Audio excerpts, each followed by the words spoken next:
How's it going, everyone? It's your boy Insomnomaniac here because I can't freaking sleep. So welcome to today's mini guide. This is about gathering. This is probably more of like a stepping stone to all kinds of life skills and professions and things, especially to do with alchemy and cooking, as well as processing for certain things. So today it's more about how to gear up for gathering. Yes, there's gearing for this as well. Also how to, and some places to go, popular areas. The other things you might have to seek out on your own because I'm obviously not going to highlight the entire world. That'll take me forever. Alright, so gathering is one of the most basic professions that you want to get started with. I would highly suggest that you get better tools to begin with because of time loss is a huge amount. If you're using magic tools, it subtracts 11 seconds.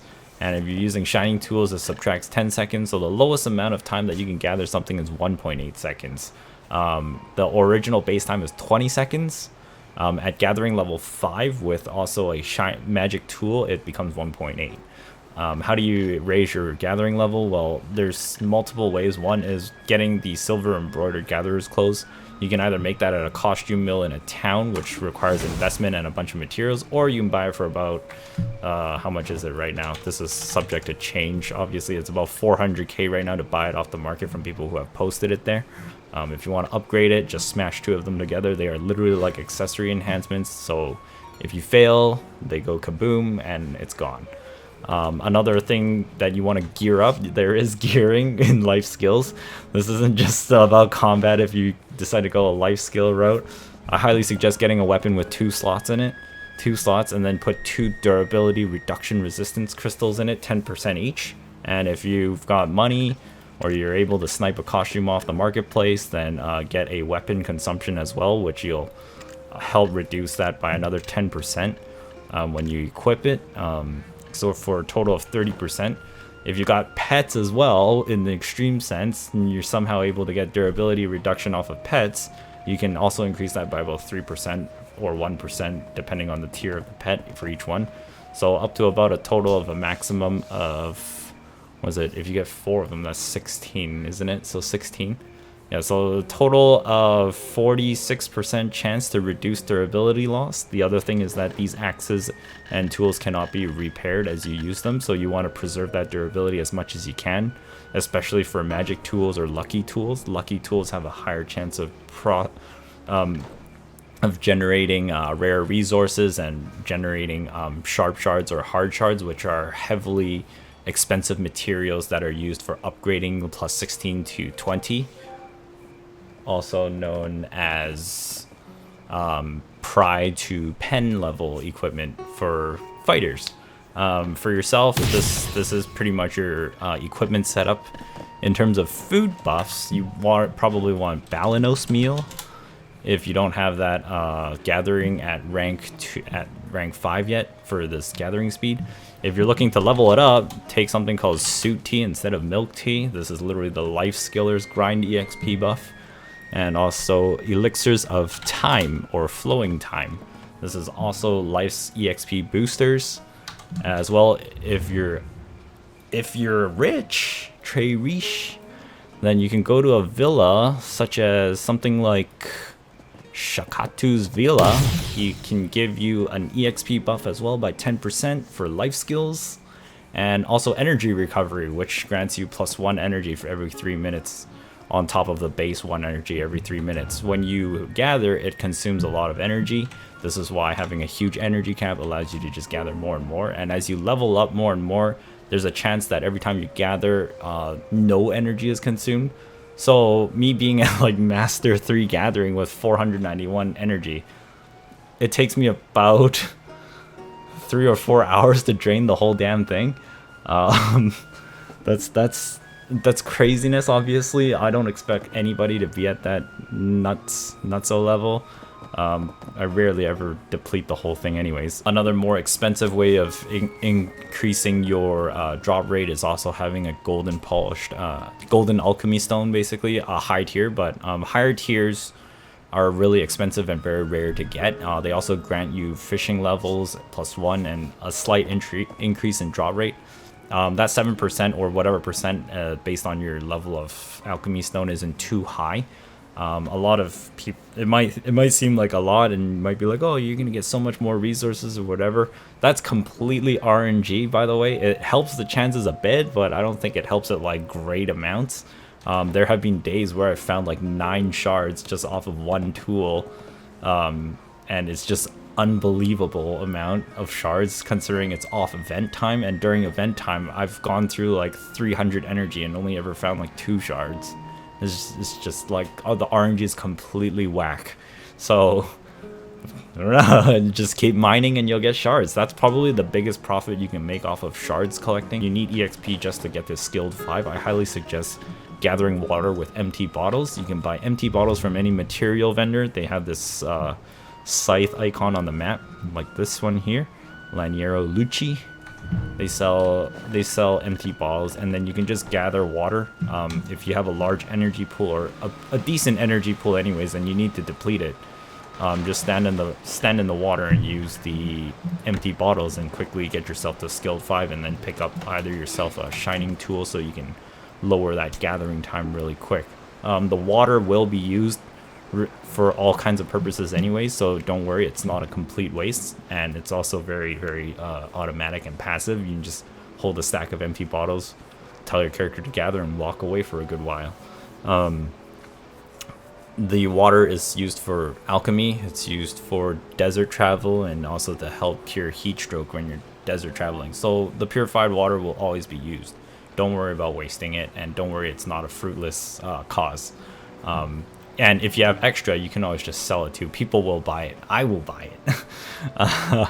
So that's just getting started on gathering. In terms of locations, you'll probably have to discover that on your own through experience. If I had to go through areas all over, it would take forever. A lot of things that a lot of players don't also utilize is the Black Spirit. He's got this little button here called Guide. If you click it, he tells you where to go about certain life skills as well. So if you want to get started on other things apart from waiting for me to quickly sum up and write down all the details I want to tell you in these videos and upcoming ones, check out his guide first. He will point you to the right direction. If you click on the options, he will auto path you to a certain NPC to get yourself started. But most of the time they start at beginner 10, level 10 basically of a certain life profession, and then they go 10, 15, 20, 25, 30, 34, 37, 40, 44, 47, 50, and in that fashion. And then those are the advancement quests. Doing the advancement quests will speed up your life skill crazily on the EXP bar. The last quest gives you half of the bar at Artisan 10, which will bring you halfway to Master 1. So make use of those. They also give really good rewards at the higher end, such as 3 sharp shards and 3 hard shards. That's practically handing your character an equivalent worth of about 12 million alone, just in item value, which is nuts. And you need that for your high-end gear, unless you have no interest in combat, of course.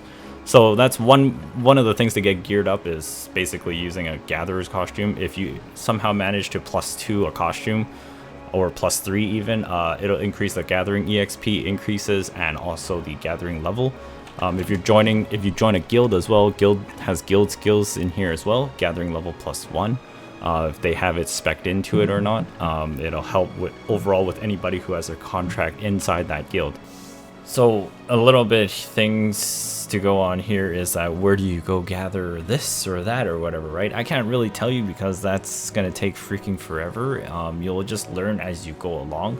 I'll give you some pointers right now though, but like packed areas for meat for lamb is Lynch Ranch on the mountain. Pilgrim's Haven is a very famous spot for smashing rocks. If you're looking for more iron and other things, it's all within this area here. And Balanos and whatever, copper and iron is Balanos. Serendia is more tin and zinc, I believe. If within this valley here that switches between from Heidel to Medea, this valley over here is mostly zinc, like bloodstone, andesite. They'll give you all kinds of like ores. At a certain gathering level too, you might not see particular rare resources until you reach a specific gathering level, so they might not show up. So there's certain quests early on where it's like, oh, find a gold ore, right? And you're just smashing rocks left and right, you're not finding anything. It's because you're not high level enough. The game doesn't really tell you that, which is annoying.